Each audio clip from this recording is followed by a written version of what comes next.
এবার তো বউ আছেন, শালির সঙ্গে খুব মজা করব। আজ খুব গরম পড়ে গেছে, তাড়াতাড়ি পা চালাইতে হবে। সকাল থেকে কিচ্ছু খাইনি, শ্বশুর বাড়ি খাবো বলি। পরপর যাই।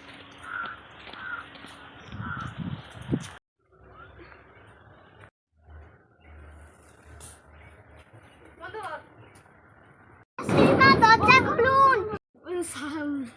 জামাই বাবা তুমি আসো, বাড়িতে এসো। বন্ধু জামাই বাবা তুমি কোটা আমের সঙ্গে কার মুখে শাশুড়ি মা কিছু বললেন না? তো না না, তুমি চলো বন্ধ করো, তুমি চলো, তোরা চলো রে বন্ধ কর।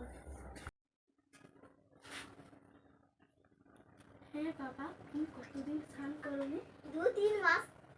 ও বন্ধ কর। হ্যাঁ জামাই বাবা, তুমি কতদিন স্নান করোনি? 2-3 মাস।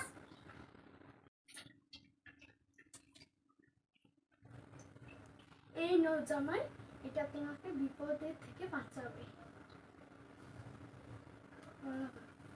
জামাই বাবু তো আমার জন্য আমার ধরে তো কিছুই আনেনি কো। একে আমি কিছুই, এই শুধু ভাত আর এই শাক ভাজাই দিয়ে খেতে বলবো। এই নাও জামাই বাবা, এইটা খেয়ে নাও।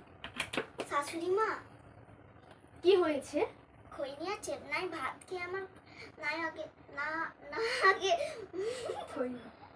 হ্যাঁ জামাই বাবা, দিচ্ছি তোমাকে। এই নাও, আমিও একটু খাবো, আমার তোরেও একটু দেখো।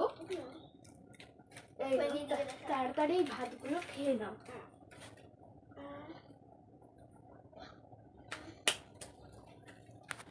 শাশুড়ি মা এই পান্তা ভাত কি আর শাক ভাজা কি? তুমি আমার তোরে এমন কি এনেছো? তোমাকে আমি ভালো করে মাছের, ইলিশ মাছের মুড়ো, কাতলা মাছের মুড়ো, তেল ঝাল কত কিছু করে খেতে দেবো। তো আমার জন্য তুমি কিটা এমন এনেছো শুনি?